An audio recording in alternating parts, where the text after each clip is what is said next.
Olá, todo mundo! Vamos começar mais uma live.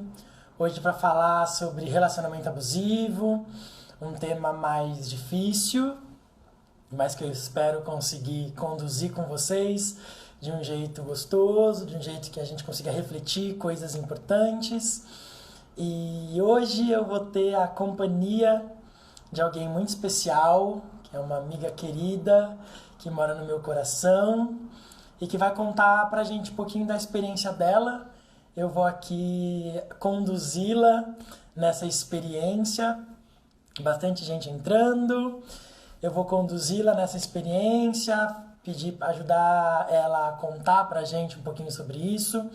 Eu sei que esse é um tema delicado para muitas pessoas, mas eu espero que se você viveu ou vive numa relação abusiva, você encontre nesse vídeo, se você estiver vendo no vídeo, ou nessa live, se você estiver aqui com a gente, alguma resposta, uma experiência de se encorajar para poder sair desse processo abusivo. E o importante é a gente conseguir construir juntos aqui nesse processo, né? Cadê Laurinha? Que não estou vendo ainda. Agora começa, né, gente? A gente a esperar a Laura entrar. A Laura tava meio nervosa, já conto pra vocês. Se você... Ah, a Laura chegou. Agora tem que ela vai... Laurinha, pede pra você poder entrar. Me chama aí. E se você que tá já na live, você conhece alguém, um amigo, algum conhecido seu que vive uma questão de relacionamento abusivo, manda esse vídeo pra ele. Se tem uma setinha aqui que você... Chama essa pessoa para participar. Quem sabe você não pode inspirar alguém nesse processo de sair de uma relação abusiva, não é mesmo? Oiê! Nossa! Toda produzida. Aqui, ó. Nossa, arrasou! Tudo bem? Tô bem, e você, Caio? Tô bem, estava te introduzindo, estava contando pro pessoal. Eu fiz um vídeo há 3, 4, 5 dias atrás e no vídeo eu falava sobre pessoas incríveis também caírem em relacionamentos abusivos, né? E aí, pra quem não sabe, essa pessoa incrível que eu tava falando é a Laurinha.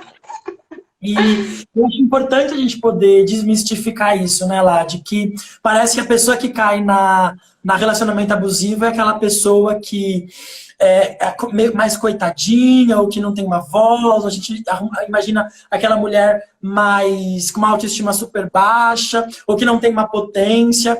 E a gente não imagina que um mulherão que nem você, que é linda, que é divertida, que é inteligente, que tem 128 mil faculdades, e que uma pessoa assim poderia ter passado por uma relação abusiva. O povo tá falando, ela é incrível mesmo, ela é maravilhosa, ela é...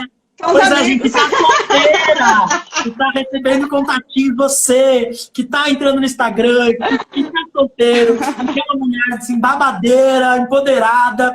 Pode mandar mensagem no inbox da Laura. Pronto, Laura, era isso que você queria falar da live, né? Eu vim aqui só pra isso, na verdade, só pra você ficar aí, ó, Falando me alimentando meu ego.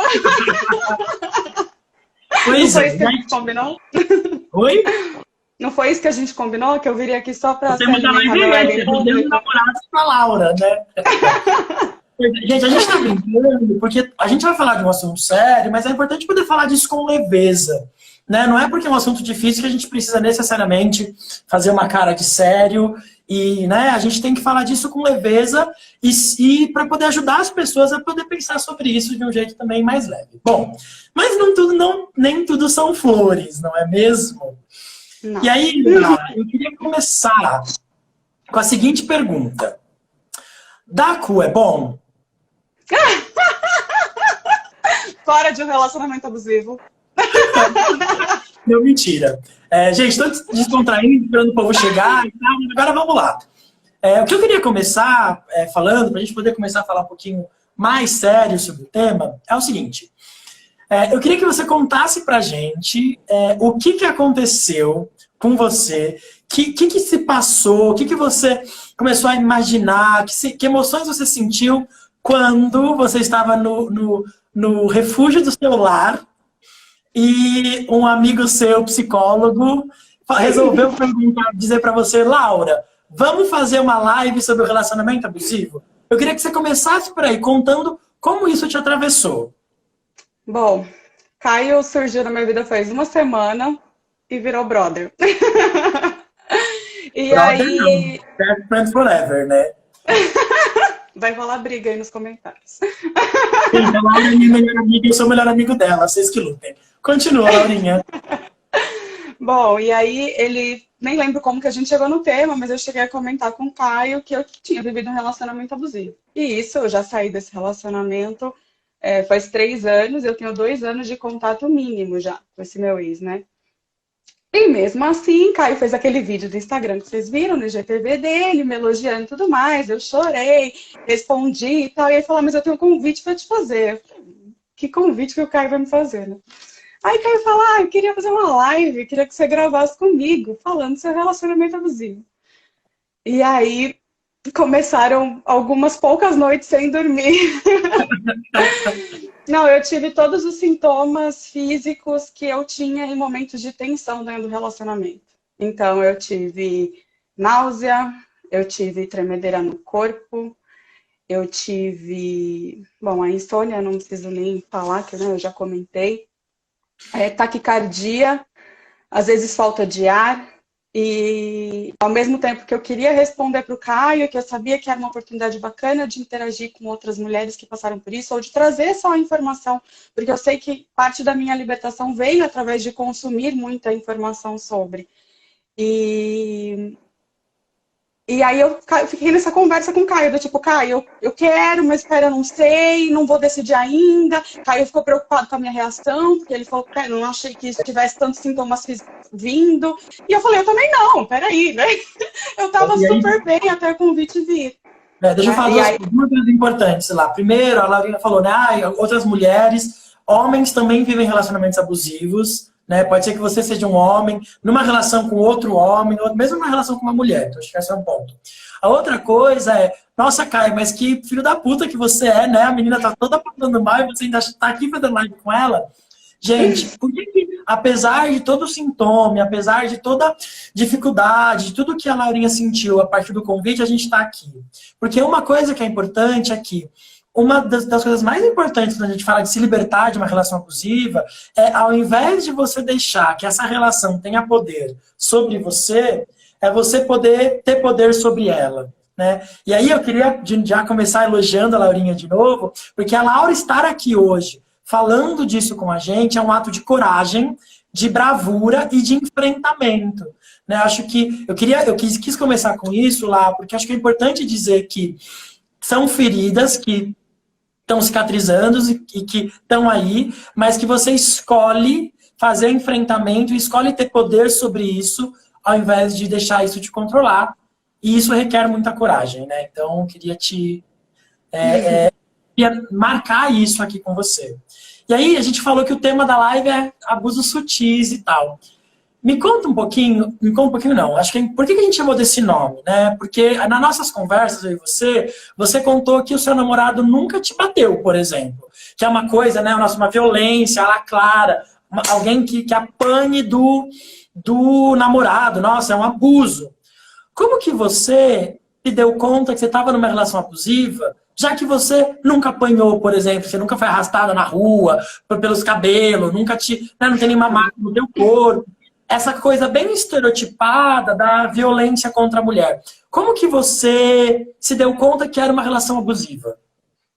bom, eu me dei conta em estágios diferentes, né? Então, a primeira percepção, o primeiro estranhamento maior, assim, de que tinha algo errado, eu ainda tinha, acho que uns 20 anos, já em terapia, porque, na verdade, eu comecei a não conseguir ir para a faculdade, eu tinha falta de ar e tal, e aí eu fui parar no hospital, no pronto-socorro, aí eles me reviraram avesso e viram que, tipo, eu falei, nossa, não tem nada que físico que justifique a sua falta de ar. E aí eu voltei para casa com aquilo na cabeça, sabe? Que eu não tinha nada físico e a falta de ar vinha e não passava. E, e aí, na época, meus pais sempre foram muito acolhedores, assim, e eles me propuseram. Falaram, você não quer ir para terapia? Eu falei, ah, vamos. E Na nesse momento primeira... você nem imaginava que você estava sintomatizando ali já um processo de opressão que você estava vivendo. Não, não. Tipo, é lógico que eu tinha reclamações, assim, algumas coisas quanto ao meu relacionamento, mas não imaginava, não, que... Imagina, jamais. Jamais. Eu achava que eu que não estava dando conta de alguma coisa, mas não achava que eu não estava dando conta de alguma coisa porque essa uma coisa não era correta, sabe? Porque essa Era uma para dar coisa era conta mesmo. violenta.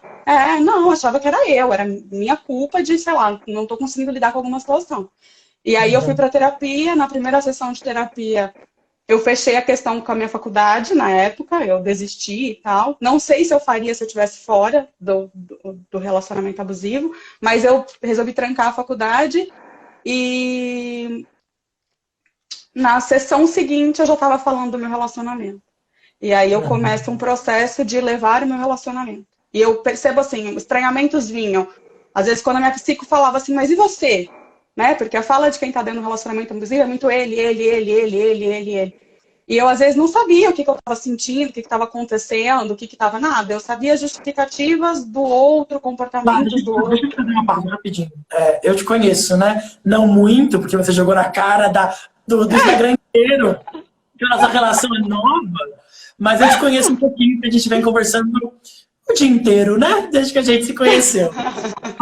Para você é muito claro o que você viveu, né? Você tá falando, não, aí comecei a falar com a minha terapeuta, aí, mas para quem tá em casa assistindo a live, a pessoa dá um pouquinho de contexto, quer dizer, quando você falava dele, o que você falava dele, né? Você consegue contar de um jeito um pouco mais concreto essas experiências que você passou a levar para a terapia para depois chegar ao reconhecimento de que era abusivo?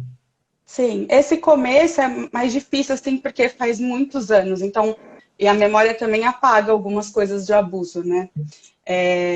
Mas no começo eram coisas assim, eu não entendi o comportamento. Então, um dia estava tudo muito bem, o outro dia aquilo começava a ficar tenso, eu não sabia mais o que estava acontecendo, mas ele não tinha uma fala explícita muitas vezes. Às vezes não eram coisas relacionadas a mim, mas o comportamento oscilava muito. Eu não conseguia entender que era que às vezes eu não conseguia nem relacionar que era comigo, sabe? Por mais que trouxesse para mim. Então, por exemplo, sei lá, a gente tinha um evento perto da minha casa aqui num parque. Aí eu ia nesse evento do parque, eu tava super feliz. E aí eu ficava, nossa, que não sei o que era. E aí tinha uma coisa do tipo, nossa, mas pra que isso, sabe?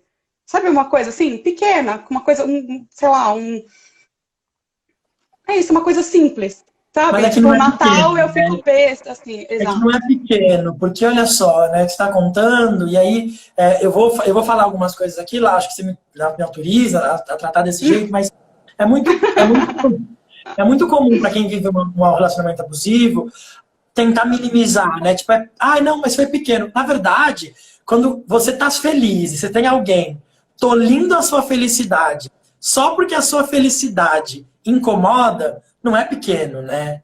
Porque, Sim. teoricamente, uma relação é aquela pessoa que deveria incentivar a tua felicidade, aplaudir a tua felicidade, não se incomodar com a tua felicidade. Então, parece, começou pequeno, mas esse pequeno já é muito sintomático. Por que essa pessoa está incomodada comigo potente, comigo feliz, né?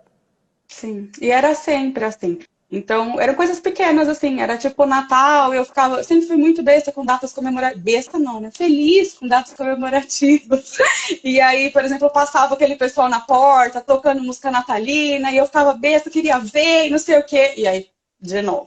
Então, tava sempre cortando comportamentos que eu tava feliz, assim. Ou então É tendo como se você reações, não é? existisse, como se só por você existir, você estivesse fazendo alguma coisa errada.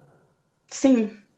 E aí tinham reações, às vezes, que não eram. Você olhava e falava, nossa, às vezes assim, eu tinha me acostumado um pouco com aquela reação, mas quando tinha alguém na mesma situação que eu, e eu via o namorado da minha amiga com uma reação completamente diferente do meu, aquilo me estranhava. Eu lembro que uma vez eu fui acampar, e aí na hora que estava voltando, a gente teve um problema no ônibus para voltar do acampamento, demoramos muito mais, assim. E eu tinha avisado um determinado horário, ele foi para lá me esperar, assim como um monte de outras pessoas, e aí foi avisado que ia ter um atraso e não sei o quê. Quando eu cheguei, foi tipo um escarcéu, sabe? O namorado da minha amiga, tipo, nossa, que legal, não sei o quê, conversando e o meu, do tipo, nossa, eu fiquei aqui esperando e não sabe? aquela coisa. E aí você começa a falar, nossa, não, que eu fiz, sabe? Não foi culpa minha, tipo, teve um problema no ônibus, eu não, sei lá. O que você está dizendo é que você foi se dando conta de que o que você estava vivendo, na comparação com qualquer outra pessoa, estava fugindo de um processo de normalidade. Você acha isso que vai acontecendo? Eu vou só pegar meu relógio. Eu vou fazer uma pergunta, você continua respondendo. E aí... Não, é porque eu não quero que a live acabe em cima da gente, para me controlar. E aí você está nesse processo de percebendo essas micro coisas. Quando que você começou a entender que essas micro coisas não eram tão micro assim? Eu estou ouvindo, vou pegar o relógio aqui. Tá bom, eu não sei se foi... Caramba, você nem saiu, Caio. Eu sou mágico. Olha, eu não sei se isso foi nesse período, não. Tipo, nesse período eu cheguei a romper com a relação. Quando eu entro em terapia, eu começo a estranhar algumas coisas. Eu tenho acesso a um livro, a minha terapeuta passa um livro que chamava Codependência Nunca Mais. Que na época, tipo assim, falava sobre um tema próximo, de alguma forma, e eu me reconhecia muito no livro, só que eu também comecei a achar que ele tinha problema com álcool, sabe? Aí eu começava a me ver como se eu tivesse, porque tinha realmente muito uso de álcool, tipo, cheirava cocaína, coisas desse tipo. Mas, tipo, eu me vi naquela situação, assim, de uma certa codependência emocional. E aí, um comportamento que eu não lembro qual que foi, mas de alguma coisa no Facebook, alguma desconfiança que eu tive em relação a uma outra mulher, eu achei estranho o comportamento e eu lembro que eu terminei por telefone, assim, foi a única vez. Nessa fase, a gente já tinha rompido várias vezes, era sempre ele que terminava e eu aceitava o retorno, né? Mas eu acho que essa pergunta assim, que você fez, assim, de ter um reconhecimento maior, de que aquilo não era tão pequeno, eu acho que só se dá, sei lá, há 2, 3 anos, sabe? E você terminou a relação, você pensa que você só se deu conta mesmo quando você chegou no final da relação? Ai, desculpa, eu me desconcentrei que veio a notificação da pessoa toda. Deu um perdido aqui, ó, mental. Para de paquerar no meu da live. Agora não é hora de paquerar. Agora você olha aqui comigo. Comigo. Para de pessoal com dedinhos no inbox que é pra vocês mandarem, não por aqui. Tá? Caio, retoma a pergunta, Caio. Maria, você falou pra mim, Caio, você dá um jeito de introduzir que eu tô solteira a todo momento. Tô só... Tá. Tá bom. Tá. Conta pra gente, então, lá, como que você, então, descobre que está numa relação abusiva? Acho legal também, se você puder colocar aqui, aquela sua percepção, quando você foi ler a Maria da Penha e ver o que é violência contra a mulher e tal. Conta um pouquinho disso pra gente. Nossa, isso é muito recente, assim, é bizarro, mas é muito recente. Nessa época que eu procurei, com 20 anos e tal, eu não achei muito conteúdo também muito específico, sabe? Porque a gente tá falando de mais de 10 anos atrás. Aí, quando a separação acontece de novo, acontece de um jeito muito pesado, assim, e eu começo a pesquisar sobre.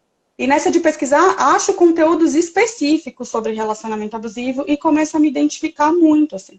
Confusão dos sintomas. Você tá falando de forma genérica. Eu sei que pra você sabe o que você viveu. Você consegue falar de forma um pouquinho genérica? Tipo, você falou, terminou de um jeito muito, muito difícil. O que é terminar de um jeito muito difícil? Eu vou contar, então, mas é que é um período só término, mas vou contar. Mas pode contar, por quê? Porque às vezes a pessoa tá em casa lá, e ela tá numa relação abusiva, e ela tá igual a você. Ela não tem nem noção de que isso que ela está vivendo é abusivo. Então, quando a gente nomeia, quando a gente fala, olha, se você está feliz, e teu marido, teu namorado se incomoda, só porque você está feliz, isso é um abuso psicológico. Se você vive uma situação em que todo mundo é compreensível e seu namorado coloca a culpa em você por uma coisa que você não fez, então, por exemplo, você foi lá viajar, você não escolheu estar trânsito, você não escolheu atrasar, mas ele fez você ficar culpada por algo que você não fez. Relacionamento abusivo. Então, é importante contar de um jeito descritivo, porque às vezes a pessoa que está em casa, ela nem sabe que ela está deprimida ou que ela está tendo ataque de ansiedade porque ela está na relação abusiva, que foi o que você viveu também. Então, conta pra gente mais descritivamente, fim e tudo mais. Conto. Acho que o término é um bom momento, assim, para ter essa contextualização, até porque está fresco ainda na mente, apesar de ter alguns anos, né? Eu não lembro como que aconteceu, que levou a conversa. mas eu lembro que eu estava tomando banho quando ele comenta que não quer mais nada, assim. E por algo muito pequeno, que eu não lembro o que que era. Eu saio do banho, a gente conversa, e no momento mesmo que ele começa a falar, tentar explicar aquilo, ele chora, ele fala que eu vou conhecer alguém que vai fazer muito mais feliz do que ele. E aí, quando eu vejo, no momento do término, que eu tinha já mudado minha vida inteira, estava morando longe de todo mundo, assim, num outro estado, só vivendo com ele, né, com a minha família, assim, na época, e ele conta isso, eu começo a me sentir culpada, sabe? Ele querendo acolher ele, querendo falar, não, tá tudo bem, porque ele fala que tem um monte de problemas, que ele não é uma pessoa saudável e não sei o quê, que era uma coisa que estava já dentro do nosso contexto.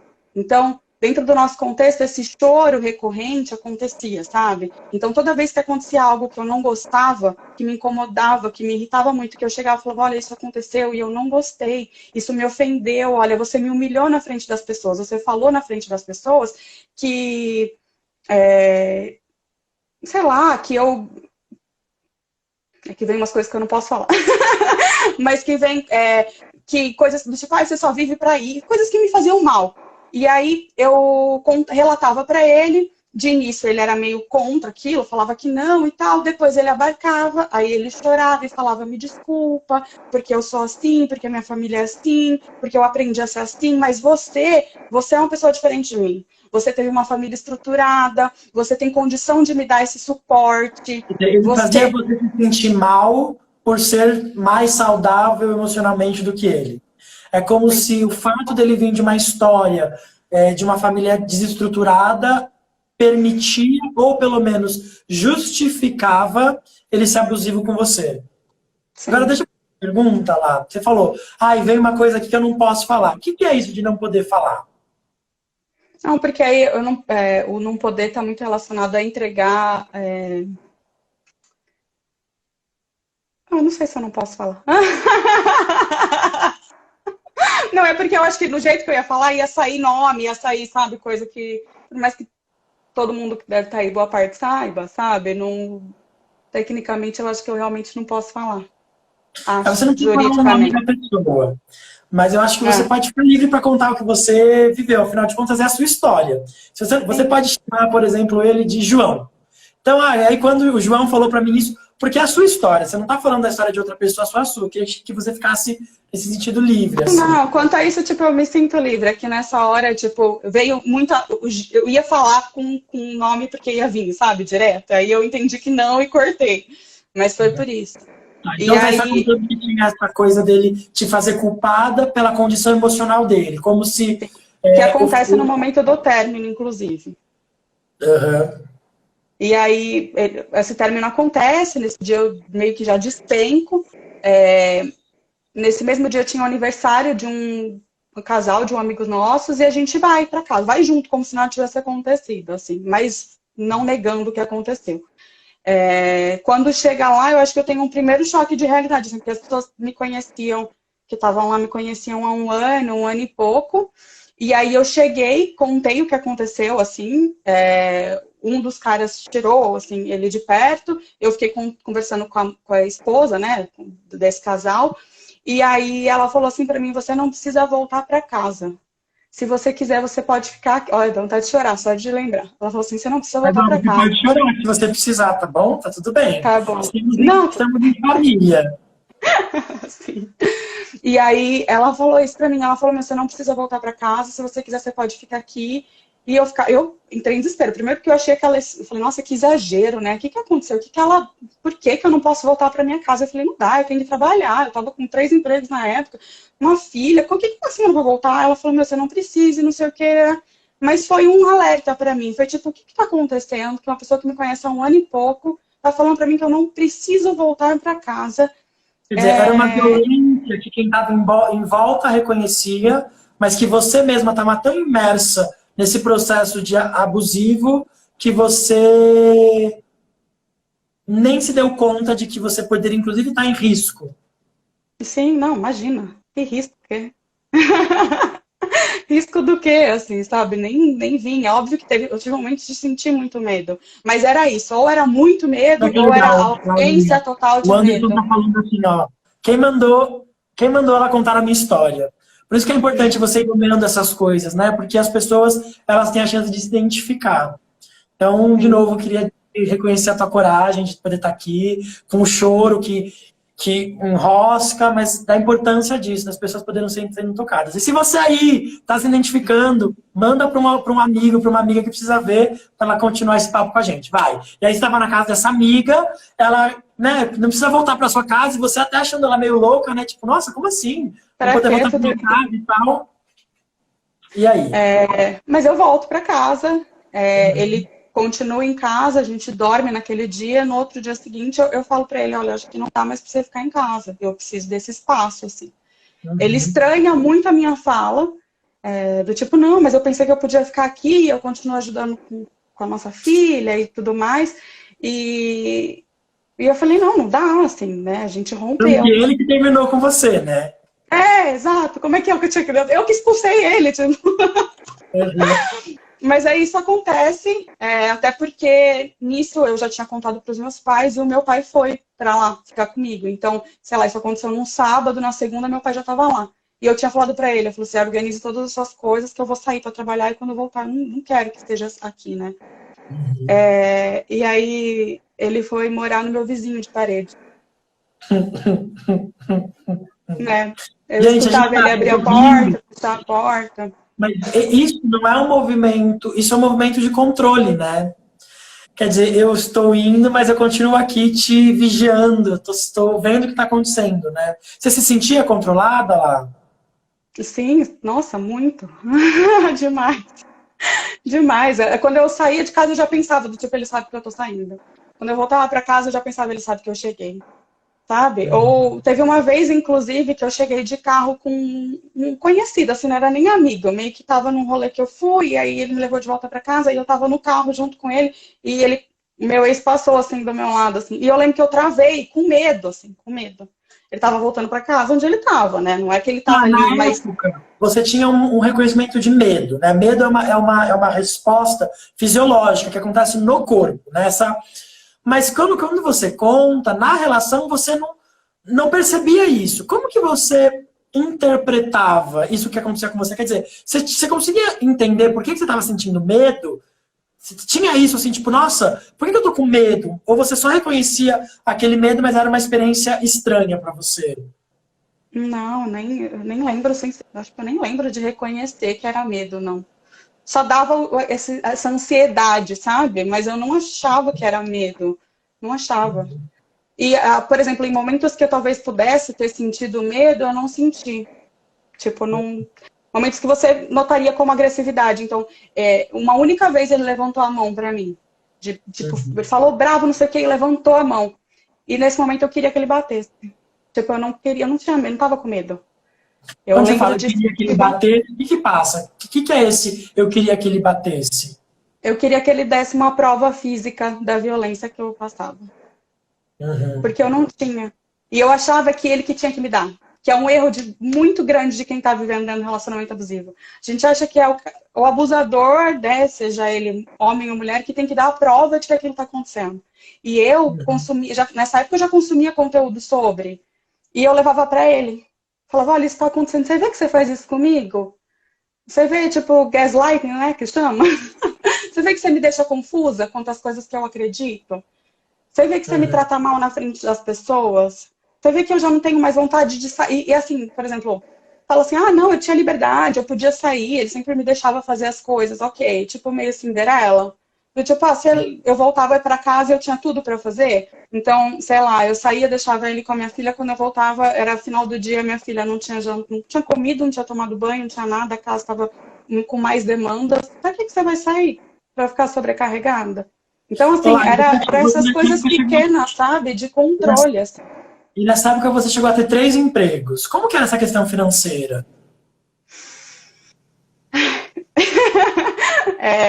Violência patrimonial, que chama, né? Mas Bom, eu sempre tive uma estrutura melhor do que a dele, assim, de trampo, de de ganhar financeiramente mais e tal. E nessa época, quando eu me mudo para lá, eu fui empregada, né? Eu saí daqui, fui trabalhar, fazer um home office, assim, né? Eu saí com um emprego daqui.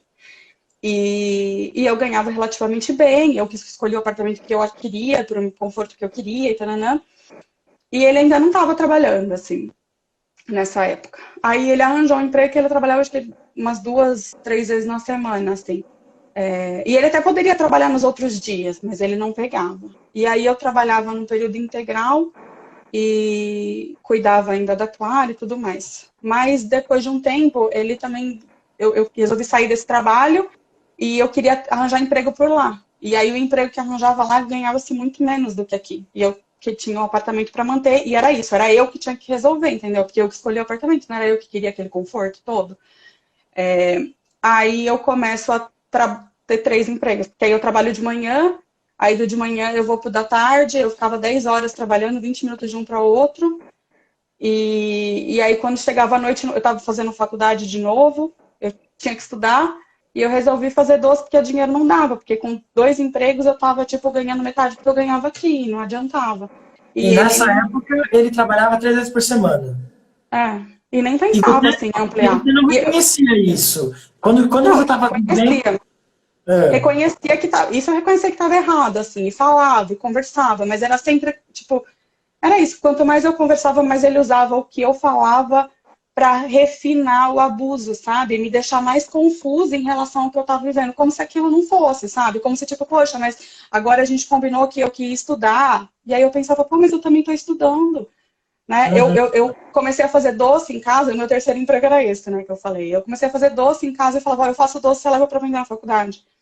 Aí ele não lembrava, ele falava, esqueci, sabe, alguma coisa assim? E aí, quando eu via, eu tava levando os doces para os meus outros 2 empregos para poder ganhar Isso é uma coisa dinheiro. importante. Às vezes, quando a gente pensa numa relação abusiva, por isso que eu falei de ser sutil, a gente imagina aquele homem provedor dizendo vai ficar em casa, vai. E o abuso, ele vai acontecendo de um jeito tão ardiloso que daqui a Não, o pouco você abuso vem do acaba... seu professor de Pilates, sabe? Uhum, Aquele é cara isso. que completamente desconstruído, que vai falar e vai te ensinar, inclusive, coisas sobre questões de gênero, que vai debater com você questões de privilégio, que vai continuar a manter todo o status quo, sabe? Sim. E acho que é importante poder nomear isso, de que o abusador, ele não vem com cara de abusador, não vem escrito ele é abusador na testa, e ninguém entra numa relação abusiva porque é tonta. Né? Vocês estão vendo como a Laurinha é articulada, inteligente, consegue construir raciocínio, mas a gente vai entrando na relação abusiva de um jeito que o abusador, ele realmente consegue fazer a gente acreditar que a gente é responsável por aquilo que está acontecendo. Então é isso. Não, Laurinha, mas você queria morar nesse apartamento, então você tem que trabalhar mais. Não, mas você não quer fazer faculdade? Você tem que trabalhar mais. Não, mas a filha é sua, você tem que limpar, você tem que limpar. Então, no final, você acabava sendo abusado e parece que você estava produzindo seu próprio abuso, né? Não, eu que escolhi tudo isso, eu que quis a casa, eu que tenho a filha, eu que... Isso é importante notar, gente. O abuso nem sempre vem com um homem com cara de mal falando, chamando você de vagabunda. Isso também acontece. Isso é abuso? Também. Mas nem sempre é assim, né? Às vezes a mulher tá lá no restaurante com o namorado abusivo e ela vê o outro cara abusivo levantando da mesa e dizendo só vai a bunda, xingando. E ela pensa, não, meu namorado não é abusivo. Porque o namorado que não é abusivo, a namorada faz uma piada que ele não gosta, ele fecha a cara. Ele olha pra ela com uma cara de desaprovação e ela começa a sentir aquela angústia, o cara não tá falando nada, o cara só tá ali controlando com o olhar. Né? Mas isso também é abuso. Então, é importante pensar que são lados de uma mesma moeda. E a gente, isso é verdade, assim, eu lembro que comecei a ler coisas, teoria, e eu falava assim, nossa, a gente sempre acha que o nosso abusador é melhor do que o dos outros, sabe? A gente fala, o meu não é tão ruim assim, ele nem fez isso, então não deve ser abuso. Ele não me bateu ainda, não deve ser abuso. Ou ele ainda não parou, não me roubou, né? Porque acontece, isso é roubo, né? Empate. Então não é abuso. Mas eu acho que, retomando, né? Você me pergunta do término, eu falei um monte de coisa e não cheguei no outro término, né? Que aí a gente Gente, termina. ela tá falando bastante do término para marcar que tá solteira, tá? Besta demais. Ai, meu Deus.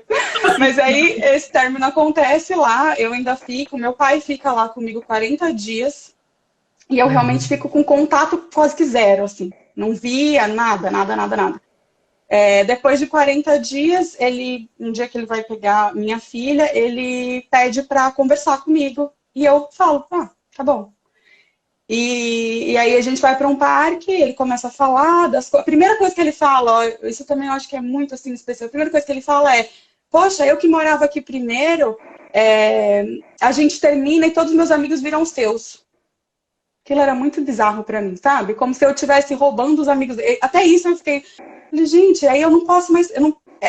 No normal meu seria me isolar desses amigos também, sabe? Porque, tipo, poxa, É. olha só, eu tô agindo pra roubar outra coisa que é dele, sabe? Eu que tô Uma me coisa fazendo mal. importante, uma coisa importante, pá, que você vai falando. Gente, eu vou tentando trazer essas pílulas técnicas aqui para ajudar a gente a expandir para quem está em casa aí se percebendo, né? Mas o abusador, ele não é abusador porque ele quer, ele não acorda de fala, vou ser abusador. É uma pessoa que sofre de um alto grau de sofrimento em relação à sua própria autoestima. Então, por que ele tá com a Paulinha, não, com a Paulinha, com a Laurinha lá naquele momento? Porque você era a chance dele se projetar no mundo de um jeito positivo. Quando ele te pega, você não está roubando os amigos dele porque você é má. Na verdade, o abusador vai reconhecendo de como ele está falhando como ser humano, como uma pessoa social. E aí, esse processo de manipular, de colocar a culpa no outro, é um jeito de tentar, não, pera, eu não devo ser tão horrível. Porque para o abusador, não projetar no outro obrigaria ele a se responsabilizar. E aí ele não quer fazer isso, porque se responsabilizar é ver como ele está cagado, né? Só que para a pessoa que está sendo abusada, ela vê aquela pessoa cagada e pensa: nossa, como que eu vou deixar ele sem amigos, todo cagado, sem ter onde morar? Só que é super importante para quem está na relação abusiva. Se a pessoa é cagada, isso é dela. Se ele não tem amigos, bom, ele precisa vai para terapia, vai, tipo, melhore, sabe assim? Porque não dá pra gente se responsabilizar pela incapacidade social, intelectual, emocional do outro. Vai, segue. Não, mas eu ia falar isso quando você. Não tudo isso que você falou, óbvio que não. Mas o finalzinho que você começou a falar, eu falei, não, mas não fala isso, porque, cara, se eu tivesse assistindo a live, eu ia ouvir e falar assim, tá vendo? Ele tem algum problema, ele tem alguma dificuldade, Claro ele tem, tá vendo? tem. Nossa, ele tem Ele uma tem um monte de problema. insegurança, eu preciso Porque é ajudar. esse ponto. O problema é dele. Quando eu tenho um problema, eu pego o meu problema e vou me tratar. Eu não pego o meu problema e falo para o outro se tratar. A gente não nega que o abusador é problemático. Ele é muito problemático. Só que se eu tenho um problema, eu me trato. Então, assim, você ficou sem amigos? Bom, então, talvez se você fosse uma pessoa boa, você não ia ficar sem amigos. Vai fazer terapia, Exato. vai se melhorar, vai parar de projetar no outro que é seu. Enfim. Mas aí ele chora muito, muito, muito, muito. Fala que não sabe o que tá fazendo, fala que não tá bem. Porque nesse processo, gente, já tinha chegado num nível muito grande, assim, de coisas absurdas. Ele já tinha ido pra terapia para mostrar para mim que estava indo, sabe? Não que ele realmente estivesse indo. Tinha começado foi no psiquiatra. Eu levei no psiquiatra, eu paguei o psiquiatra. Eu estava junto com o consulta do psiquiatra numa das vezes, porque era isso, era eu. E aí, isso acontece de novo, ele fala, eu parei a medicação, e eu não sei o quê. E eu fico mexida com aquela situação. Aquilo era algo normal para mim, porque antes, né, de eu ter minha filha, a gente já tinha terminado várias vezes, então eu sabia lidar com aquilo, de alguma forma me empodera de novo em algo que não era legal, mas eu sinto aquele empodera, porque olha só, né, quando ele projeta em você, se você é causadora de todos os problemas dele, você também pode solucionar. E aí, tem uma coisa importante da gente dizer, pessoal, que eu sei que é duro, tá? Mas eu gosto de dizer que eu sou valente pela verdade. A pessoa que tá o abusado, ele também tem um ganho. Ah, meu Deus, tô falando que a vítima... Não, tô falando que a vítima é responsável. Mas há um ganho. Tem um lugar de poder, né? Quando a pessoa fala que toda a merda da vida dela é culpa sua, você pensa, bom, se é culpa minha, eu tenho poder. E a gente também tem que abrir mão desse lugar de poder e dizer, não, se eu causei tudo isso, tá bom, mas resolva.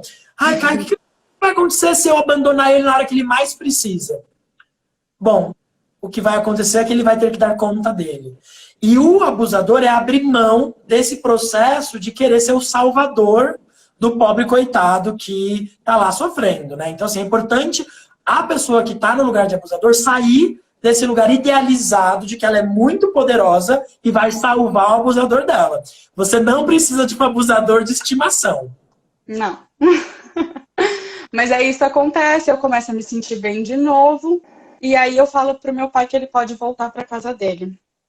E aí eu abro as portas, né, para a situação dar aquela piorada maravilhosa, né? Pouco tempo depois ele estava de volta em casa, fica ainda ali uns 15 dias em casa. Depois desses 15 dias, ele começa a falar, eu não sei o que está acontecendo, mas eu não estou me sentindo segura, eu não sei se é isso. E aí eu tenho uma crise de labirintopatia, né? Não foi uma labirintite porque eu não tinha nada físico, né? Depois não me diagnosticaram que não tem nada físico. Mas eu tinha náusea, o tempo inteiro tontura, aí eu fico 10 dias afastada de trabalho, tomando medicação por muito tempo. E aí, com o sinal absurdo do meu corpo, eu falo, tem algo muito errado. E no meio dessa crise, eu venho para São Paulo, já tinha um suporte absurdo dos meus pais, assim. E aí, rapidinho, ela estava morando em Minas nessa época. Quando ela fala vem para São Paulo, é que ela estava em Minas, na minha cidade, longe da rede de apoio e tal. E aí eu volto e resolvo que eu vou me mudar para cá de novo. Mas eu ainda fico meses lá. Eu fico meses. Quando eu volto para São Paulo em dezembro, que foi, sei lá, uns 2 meses depois que eu decidi que eu voltaria, eu volto com ele, ele dentro do ônibus comigo, passa carnaval, aparece na minha casa, ficava ligando, mandando mensagem, tudo. E a gente ficava nessa... Era afeto ou culpa? Dele ou minha? Não tinha nada de bom. Não tinha nada de bom, assim, não tinha nada de... Sei lá, eu sentia por um lado eu sentia controle, por outro era uma esperança enorme, sabe? De que algo ia mudar, de que não, isso e agora, isso foi um choque de realidade para ele. Nossa, Lázaro, você trouxe uma coisa super importante. É muito comum no relacionamento abusivo, eu vou falar de um jeito brincalhão, mas vocês vão entender, o abusado ficar à espera de um milagre. Quer dizer, ele espera, não, agora que eu terminei com ele vai mudar. Não, agora que ele tomou remédio no psiquiatra, ele vai mudar. Não, agora que ele foi pra terapia, não, agora que, sei lá, a mãe dele morreu, agora que ele perdeu o emprego. Quando a coisa acontece fora, a mudança ela também acontece só fora. Um abusador pode mudar? Pode, quando há um desejo genuíno dele, e que não parte porque ele está perdendo a namorada, porque ele perdeu o emprego, porque ele quer se curar de si. Então, ficar esperando o dia que a pessoa vai mudar, pode inclusive significar que você vai, por exemplo, ser espancada e isso não vai acontecer. Então, assim, não fique presa pela esperança, né? Porque essa esperança não se concretiza. Você está separada aí já há quanto tempo e não teve mudança, né? Não. Mas aí isso acontece, ainda fica nessas indas e vindas e tudo mais. Aí chega o aniversário da minha filha, tem toda aquela reaproximação de algum dia, uma data que a gente está num contato certo que vai acontecer. Nessas épocas eu estava fazendo na faculdade lá, então eu ia de vez em quando para fazer provas. E no aniversário dela, ele pede para eu ficar lá e não sei o que, e depois ele chora tudo de novo, e chora de soluçar, de faltar ar, assim, ó. Quem conhece deve estar pensando, nossa, não consigo nem imaginar chorando, chorava muito, passava mal, assim. E aí eu abraço e abarco, ia dar aquele empoderamento, sabe? Poderosa que eu era, capaz de lidar com aquilo e tudo mais. E aí eu falo para ele, olha, se for para resolver alguma coisa, se for para voltar, que seja agora, assim. E aí eu acabo indo com ele nesse período para Minas para fazer minhas últimas provas, relato isso para ele, passo muito mal lá, me sinto horrível, passo mal, assim, falo para ele, não tô bem, não durmo à noite, acontece um monte de coisas, sintomas físicos, assim. É importante dizer isso, já falei isso algumas vezes. Do ponto de vista psicológico, a gente só manda pro corpo físico, né, pro corpo, quando a gente não dá mais conta de elaborar aquele problema do ponto de vista psicológico. Então, não é assim, comecei a sintomatizar agora no corpo. Quando o sintoma chegou no corpo, assim, gata, é que o negócio... Tá feio, já né? tá assim. É impressionante, porque acabou o relacionamento abusivo e fiquei doente bem menos. mas é isso. Porque na impossibilidade da elaboração psicológica, é assim, o seu psiquismo está tão desesperado, fala, não, a gente já tentou de tudo para fazer essa mulher acordar, joga uma dor de barriga, põe uma queda de cabelo, deprime ela. O corpo começa a adoecer. O Freud falava disso, que o corpo adoece numa tentativa de restaurar o cuidado. Quando a gente fica doente, a gente começa a se preocupar, né? Nossa, peraí, por que eu tô doente, né? E acho importante, às vezes você tá em casa, mulher, homem, tá numa relação abusiva, seu corpo tá dando sinal, é porque assim, já passou do limite faz muito tempo. Agora, lá, você conta de ida e vinda e tal, como que, diante de tudo isso acontecendo, essas humilhações e essa sensação de doença no corpo e tal, você ainda quer voltar com ele? O que você entende que acontecia dentro de você? É importante falar sobre isso. Eu só queria que acabasse. Eu não via, tipo, a possibilidade de... Eu acho que era uma vergonha absurda, sabe? De toda a situação. Tipo, eu queria que as coisas melhorassem para que eu pudesse contar que o cara com quem eu namorava era legal. Finalmente, sabe? Porque eu tava mentindo sobre isso há muito tempo, assim. Há muito tempo. Eu tava contando para as pessoas que... eu tava, tipo... protegendo, sabe? Eu tava dizendo, não, isso acontece porque tal coisa. Eu vendi o discurso que eu mantinha um abuso, sabe, para as pessoas. Então eu queria que acontecesse, que melhorasse.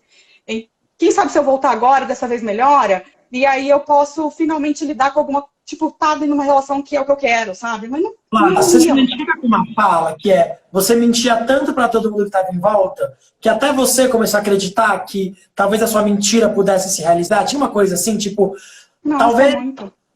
Porque eu acho que é importante dizer que, às vezes, a pessoa que é abusada na relação, ela tem tanta vergonha da realidade, da verdade que ela está vivendo, que ela tenta vender o que ela gostaria que a relação fosse, para ela não ter que olhar no olho de alguém e dizer, esse cara me abusa, ele me faz me sentir terrível a meu respeito. Né? Acho que é importante dizer disso, de como a vergonha ela faz manutenção desse lugar do abuso, né?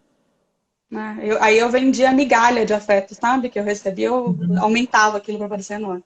Mas aí isso abriu e tal, eu falo isso pra ele e resolvo, tipo, ele não falou nada, ele some, e aí eu resolvo seguir minha vida. Fico pela primeira vez com uma outra pessoa, sabe? Começo a ter uma vida. Tava morando em outro lugar e tal. Mas eu acho que ele deveria continuar sondando, e eu acho que ele deve ter descoberto, provavelmente, que eu estava vivendo uma vida, né? E aí... E não que eu tivesse super liberta da relação, não, viu? Mas já tinha começando a ter uma vida. Aí um dia ele começa a me mandar mensagem falando que ele tinha muitos ciúmes, coisa que ele nunca tinha relatado, hein? A ciumenta era eu. Que ele tinha muitos ciúmes, que ele tinha ciúmes deu com os amigos dele, que ele tinha ciúmes deu com os meus amigos, que ele tinha não sei o que, ele começa a me encher de textos, assim, de coisas, que ele não tinha que ser agressivo daquele jeito, que não sei o que, mano, um monte de coisa. E aí ele pede pra conversar comigo, depois de uns dias, assim, eu falo, beleza. E aí a gente entra numa chamada, assim, de vídeo, e ele começa a me contar, eu não vou dizer nem todas, porque mas ele me conta aquelas traições que ele queria, sabe? Assim, umas 9, 10 traições que ele tinha cometido, assim, que eu nunca nem passava pela cabeça. Mas ele começa a contar das traições, tortura que chama, né, Caio? Ele começa a contar das traições e me conta com o seguinte discurso: eu tô te contando porque a gente nunca conseguiu viver uma relação, porque a gente viu uma relação em cima de mentira. Deixa eu fazer uma pausa. E agora eu tô te contando. É isso. Que é o quê? Olha, agora que eu perdi, eu preciso dar um jeito de... Lembra da espera do milagre? Olha, o milagre aconteceu agora. Eu tô tão disposto a fazer dar certo que eu vou te contar até que eu te traí. Olha como eu tô mudando. Eu traí você, mas você não descobriu, eu tô te contando. Tem uma relação aqui de barganha. Eu tô te dando algo que a maioria dos homens, filhos da puta, não fariam. Mas olha como eu sou bom. Eu tô te contando que eu te traí. Agora eu quero começar de novo. Não, bonito. Se você me traiu, você pega as suas tralhas e vaza. Mas como a gente está no ciclo do abuso, o que acontece? A gente acredita porque a gente quer que a pessoa se torne aquela projeção, aquilo que a gente inventou que tinha que ser a nossa relação, né? Não, e aí nesse momento eu fico maluca, assim. Bom, os sintomas físicos vêm assim, né, de lavada. E aí eu fico absolutamente maluca, confusa, e do tipo, e se for verdade, aí eu não vou dar a única chance que ele precisa, Gente, tinha dado 300 mil chances, era 12 anos de chance. E Tem aí gente que você ninguém fica... conta com uma chance, viu? Processo de Nossa, mudança não. é avança, cai, avança, cai, avança. Por isso que quem ajuda a pessoa a mudar é o terapeuta e não a esposa. Porque o terapeuta é pago para aguentar as quedas. Você cai, caiu, meu filho, levanta, vamos. Caiu de novo, vamos, levanta. Você é mulher, você não precisa aguentar as quedas do seu marido, do seu namorado, Não. nem do que você é homem. Você precisa cuidar de você. É a lei do avião. Primeiro eu ponho a máscara em mim, depois eu ponho no outro. Né? Acho que é importante dizer isso, porque, cara, por isso que existe profissional de psicologia. Que você paga pra alguém aguentar suas merdas. Porque de graça, filho, não dá, né? Já basta eu. De graça eu aguento a minha merda, né? Mas Claro, por aí, conta do horário, a gente não tem muito mais tempo, senão daqui a pouco a live acaba. Como que se dá, então, o processo de libertação disso? bom, isso fica muito. Eu falava muito pra ele, então, tipo, então você quer mudar? Então, poxa, assume isso pros meus pais, assume isso pros meus amigos, começa a falar, então, que isso aconteceu, que isso acontecia. E aí ele começa a retomar o do tipo, mãe, você aguenta mais do que eu, e coisas do tipo. Claro, porque Até que a agora você minha. parte da coitadinha pra ser a mulher forte, maravilhosa, que vai resolver a vida dele, claro. E aí a minha filha, nesse período, começa a ter umas crises de ansiedade, se debater quando voltava da casa dele e tal. E um belo dia eu fico 1 hora contendo ela, quando ela voltou, assim, eu segurando ela assim, ela me mordendo, tentando 1 hora. E aí, quando eu termino, quando ela se acalma, meu filho me fala, nossa, passou, ela já estava em terapia e tal, mas eu falo, passou, eu pego meu celular. E ela tinha passado o final de semana com ele, e ele mandando um monte de mensagem, uma em cima da outra, querendo saber o nome de um cara que ela tinha falado. E aí eu começo a discutir, eu falei, meu, que isso? Tipo, que nome, sabe? Eu tô segurando a nossa filha, ela tá, tipo, se debatendo, em crise de ansiedade. Que nome de quem? O que você tá falando? Me cobrando. Porque eu podia ter ficado com alguém e sei lá o quê, sabe? E aí isso vai, até que eu, pela primeira vez, né? A partir desse momento que é o único rompimento que eu faço, que eu falo pra ele assim, do tipo, nunca mais fale comigo. Que eu começo a entender que aquilo tinha chegado num contexto que, tipo, era eu, era ela, e tava todo mundo em volta daquela situação e eu não queria mais. Aí eu Gente, vocês rompo. percebem que o que a Laura está contando é que, mesmo quando ela já tinha terminado oficialmente a relação, o processo de abuso continua. Né? Então, é importante pensar que uma coisa é terminar a relação, outra coisa é encerrar o processo de abuso. É muito comum que, mesmo quando a relação abusiva acabe, desculpa, que mesmo que a relação de namoro ou de casamento acabe, a relação de abuso continue até que a gente tome força para excluir. E deixa eu só aproveitar que já me perguntaram 2 ou 3 vezes sobre a coisa do corpo adoecer. Gente, no livro sobre narcisismo, o Freud vai falar que a doença, o processo de doença, ele é uma tentativa da energia que está colocada para fora voltar para dentro. A live não é sobre isso, mas vocês podem ler o livro dele sobre narcisismo. Eu não lembro exatamente o nome do livro, mas é um livro sobre narcisismo, onde ele fala da introdução ao narcisismo. Só para... Tá. E aí, lá, passou o tempo e tal. Hoje, né? O que você diria para uma pessoa que ou está na situação que você esteve, ou está na situação que você está? Quer dizer, que já tem uma distância, mas ainda percebe que a relação abusiva aconteceu lá atrás, mas ainda perpassa algumas coisas, que ainda afeta. O que você diria do teu próprio processo para essa pessoa? Queria que você falasse em 2 falas. Para quem está numa relação e para quem já saiu, mas ainda se sente colhendo os frutos dessa relação. Acho que o primeiro é que você não tá sozinha. Porque eu achava que era só eu, assim. Eu achava que eu não tinha mais ninguém, porque afinal eu já estava em isolamento social absurdo, assim, eu não tinha mais meus amigos, eu não falava mais com os meus pais. Desculpa, isso é um pouco difícil. Mas eu acho que é a primeira, assim. Esses dias, por conta da live, eu fui conversar com amigos sobre, assim. E aí, acho que eu nunca tinha falado do jeito que eu falei. E depois de um tempo, assim, até porque o processo demorou pra eu entender o que estava acontecendo, né? Então, como é que depois de uns anos você fala, eu preciso falar sobre aquele namoro que eu terminei faz uns 2 anos, sabe? Então, eu não falava muito sobre isso com as pessoas. E por conta da live, esse assunto veio. E eu percebi, veio o sentimento de novo de que eu não estava sozinho. Porque depois de 2, 3 anos, eu ainda tenho momentos que eu me sinto sozinha. que ainda não mais com essa coisa toda, pelo amor de Deus, assim, tá muito distante, né, do abuso e tal, mas com essa autorresponsabilização das coisas, sabe? Que já era algo meu, que veio muito do abuso, que foi muito incentivado e que ainda permanece. Eu acho que para quem já saiu, né? Nossa, tem tanta coisa, assim, é tão mais leve, né? A gente acha que é difícil viver um relacionamento, que é difícil sair de um relacionamento, isso é viver um relacionamento abusivo. Aquilo é uma tortura, sabe? A gente Uma não coisa tem a mínima noção. importante lá da gente falar, eu até comentei isso com você no telefone, quebrar o segredo, quebrar o sigilo, falar, né? Poder botar e falar, cara, eu tô numa relação abusiva e eu não quero mais estar. Quebrar o ciclo de segredo é libertador, porque eu só posso te acolher quando você me conta o que você viveu. Como eu vou amar, como eu vou passar bálsamo nas tuas feridas se eu não sei, se você esconder a ferida? Então, eu queria dizer, a gente está acabando, em algum momento a live vai cair, tá? Mas, eu tô controlando aqui o horário, mas se você que está em casa, numa relação abusiva, mesmo que já passou um tempo, se você esconder a sua ferida, ou se envergonhar dela, você acaba tirando a sua própria chance de ser curado, de receber bálsamo, afeto. A gente conversando, eu e a Laurinha no telefone, ela fez, será que eu consigo? Eu falei pra ela, consegue, eu vou estar com você o tempo todo. E eu só pude estar com ela aqui porque ela me deu a chance de enxergar esse lugar de dor. Então, é super importante a gente poder mostrar, inclusive, vocês aí que estão vendo a live, e se você ver essa live depois no YouTube ou no Instagram mesmo, vai lá depois no Instagram da Laurinha e fala para ela se essa live te tocou, se ela foi importante para você, porque é assim que a gente vai construindo.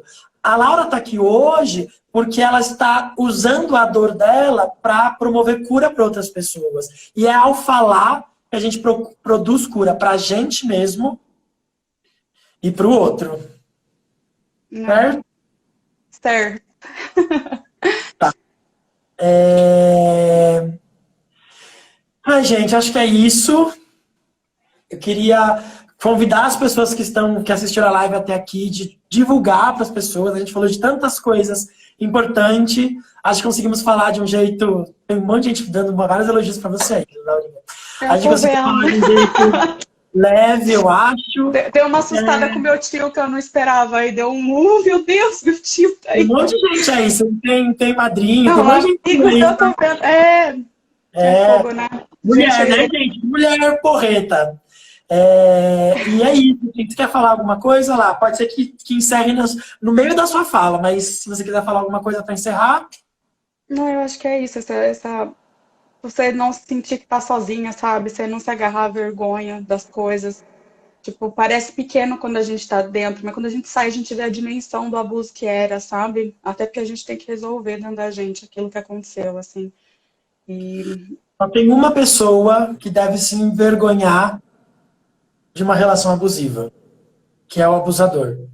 E se você é alguém que está abusando, alguém que se reconheceu nas nossas falas, a esperança, a ajuda, mas essa ajuda é procurando alguém fora.